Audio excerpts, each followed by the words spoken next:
There's a lot of examples of good dads out there, of healthy fathers, but what does it mean to be a Christian father? That's what we're going to discuss in this video. What makes a father distinctly Christian? We homeschool our 7 children, and I have 3 objectives for homeschooling these children. 1, that they know Christ. 2, that they develop the character of Christ. And 3, that they can critically think. They can think for themselves, not just what does the world think and I'm just going to follow that.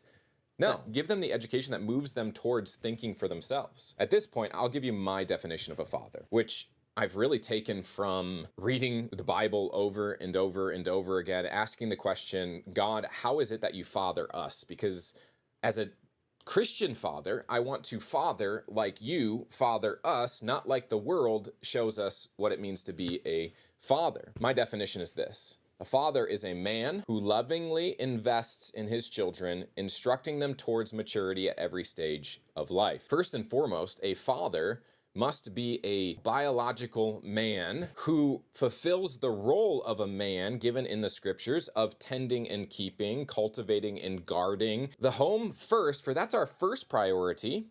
And then also sacrificially serving the family as he provides and protects in the physical sense. A man who invests, there's so many men out there that talk about investing in the physical sense of monetary investments, which means to take something that was and multiply it, make it into something that it wasn't. Leave your bank account in a better condition than when you first started.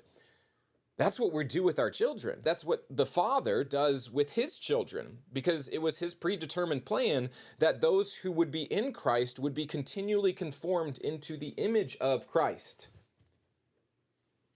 And that happens through intentional investment.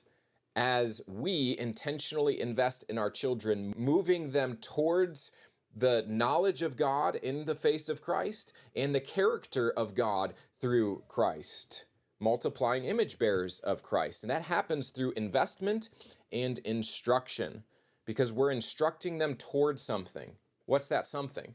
That something is maturity. The ultimate picture of maturity is perfection. It's the man, Jesus Christ. And that's where we're moving them towards. A man who sacrificially, lovingly invests in his children, instructing them towards Christ-likeness, maturity in Christ at every stage of their lives. You see, a toddler can know enough information to become completely obedient to their parent. God has given the children the command to obey their parents, to obey and honor. Those are the 2 things that God has told children to do. As a father, I am moving my young children towards obedience and honor. Obedience is doing what I ask when I ask it, and I believe it should be done in a cheerful way. Honor is doing what's expected when I'm not looking. And those are the things that I'm instructing my age-appropriate children towards. And when I say age-appropriate, I mean that an 18-month-old child should have the ability to be completely obedient. Jesus was. We can do that with intentional investment. So a father is consistently moving their children along the stage of life to be more and more mature. That means that when they become young adults at the age of 12, they should be fully capable of doing adult things, of taking care of themselves, of doing the right things even when we're not looking, because they honor.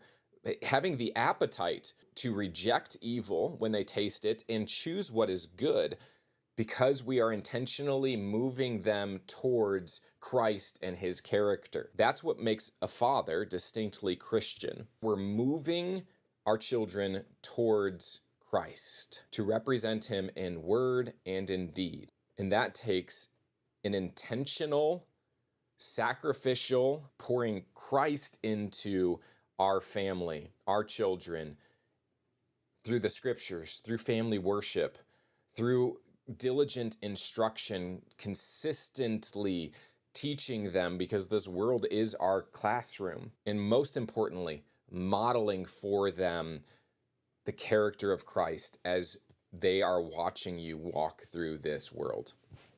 And that's going to require, in all honesty, a lot of forgiveness, a lot of getting down on one knee and looking our children in the eyes and saying, listen, I've sinned against you. I've wronged you in my tone.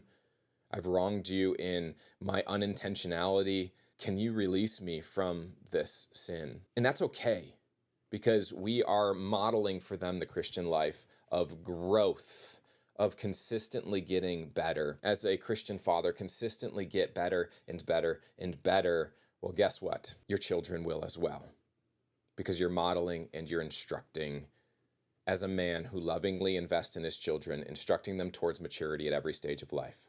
Hey, listen, if you thought that this video was worth something, then like it, share it, do whatever you want with that. But I have a community group of men that I lead, and in that I have courses, and one of those courses is how to be what a father is and how to cultivate a father culture in your home. The link's in the description. Check it out. We'll see you next time.